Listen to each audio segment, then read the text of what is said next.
Good evening, everybody. And first here at 5, relief in Clackamas County after we've learned 2 deputies who authorities say were shot while responding to reports of a burglary this morning are expected to survive.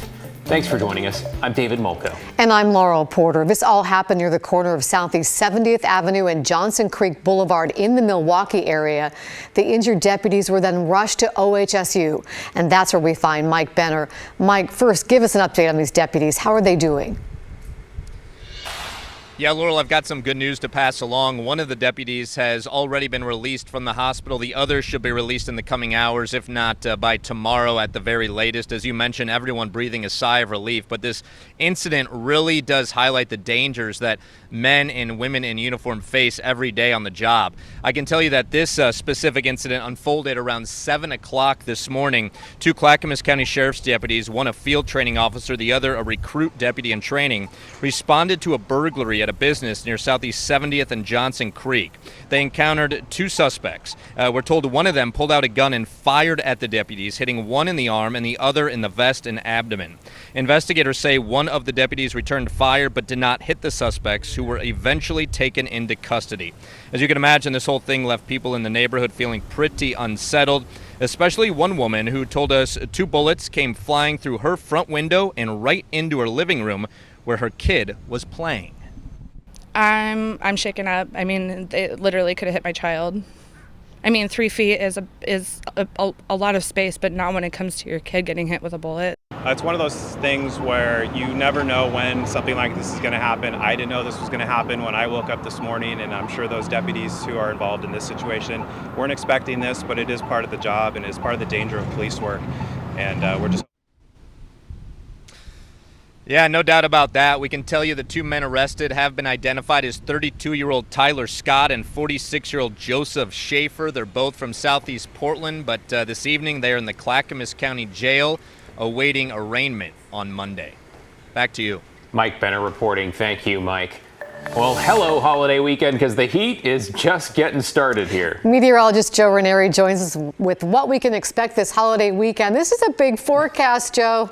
It's a big forecast, and it is going to be a hot forecast that sticks around with the heat that is at least 3-4 days. I'm not expecting to see temperatures dip below at least 90 starting on Monday. So at least 5 days with temperatures 90 or above in the extended forecast. I'll talk more about that in just a few minutes in detail. But right now, as we go outside, we're looking at a temperature of 85 degrees. A lot of people are hoping for a lot of warm and pleasant conditions. Will be pleasant, maybe not all that pleasant come the 4th of July here in the metro area. I'm forecasting highs in the mid to the upper 90s. Right now, a temperature of 63 degrees over in Lincoln City along the central Oregon coast. And looking at the weather headlines, I'm expecting to see our first heat wave kick in starting next week. The 4th of July, we could be looking at record-breaking heat. Again, the fire danger is going to be high. We don't have any red flag warnings in effect here locally, but the more east you go, they are in effect throughout parts of the Columbia River Gorge especially. Here's a live look up in the Oregon Cascades. It's going to be a great weekend to do a little bit fishing, skiing, or hiking up there, up in the mountains. And then for the 4th of July, again, throughout the day, we'll be looking at temperatures in the mid to the upper 90s. So all those parades are going to be pretty hot, but heading into the later part of the afternoon, it'll be a little bit more manageable. And here's what I have in store. Basically, starting Monday, I might have to bump up Monday to closer to 90 degrees. Come Tuesday on the 4th of July, 97 degrees. Wednesday, even hotter. David and Laurel, there could be a chance that some of us see back-to-back days with temperatures right around 100 degrees. I'll talk more about that in the 7-day forecast about 10 minutes from now. Wow, matching or breaking records. Thank you, Joe.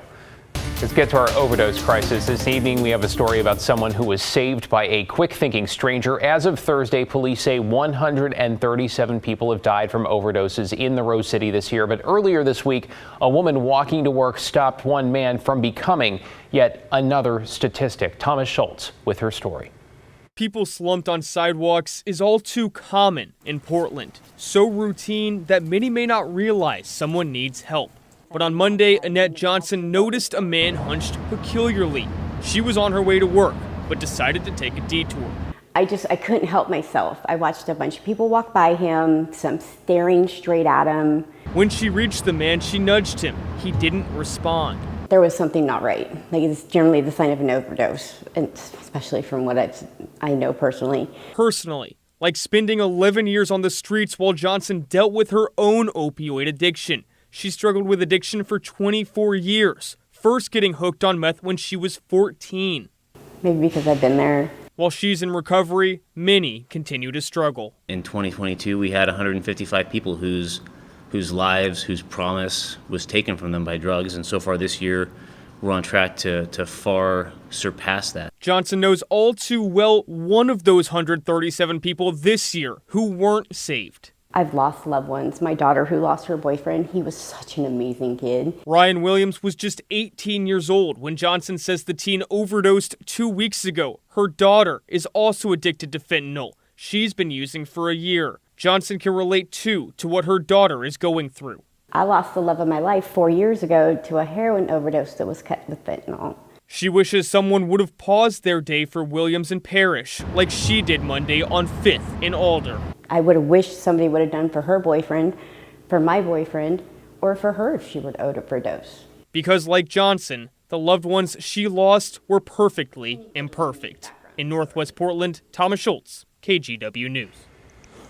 Oregon has a new Secretary of State. Lavon Griffin-Valade was sworn in this morning during a small ceremony in Salem. The new Secretary of State took her oath of office in the old State Library building near the Capitol. Griffin-Valade worked for 16 years as a government auditor, both for Multnomah County and the city of Portland. For the past 10 years, she pursued a writing career. She said she wants to provide a steady hand and transparency in the wake of the resignation of Shemia Fagan over an ethics scandal. Moving forward, I hope to be able to reassure the public that this office is doing the work and doing it well. Governor Tina Kotek announced Griffin-Valade's 18-month appointment on Wednesday. The new secretary said today she has no plans to run to keep that position after that.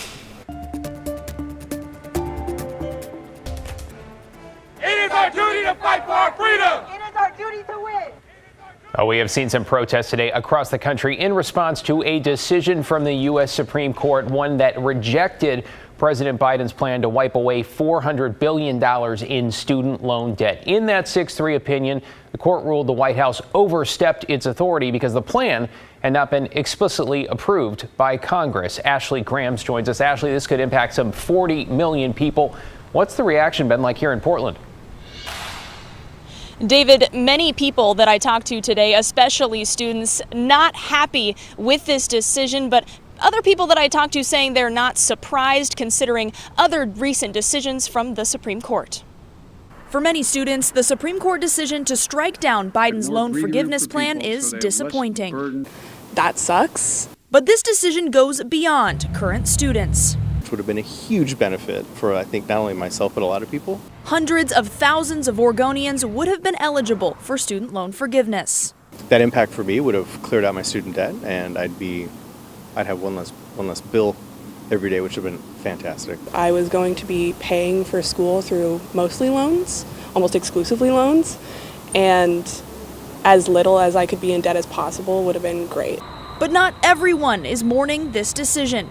Zare and Bays have heard some in older generations saying this program might be unfair. Or maybe the older generation who are like, I had to pay it back, so why won't you have to also go through that? I met a guy that went to U of O. I went to U of O in the 60s, and my entire tuition for the whole year was $5,000. I'm like, that's amazing.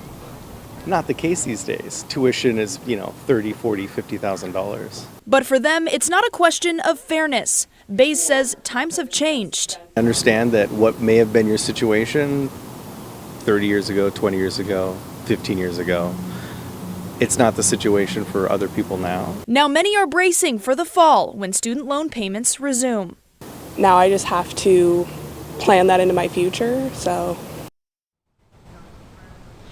Now, President Biden did speak today from the White House outlining new repayment options. Now, those new steps supposed to help millions of Americans to stop them from defaulting once these payments start again in the fall. Now, most of these loans will start accruing interest starting September 1st. David, Laurel. Big changes for a lot of people. Ashley Grahams at PSU. Thank you, Ashley.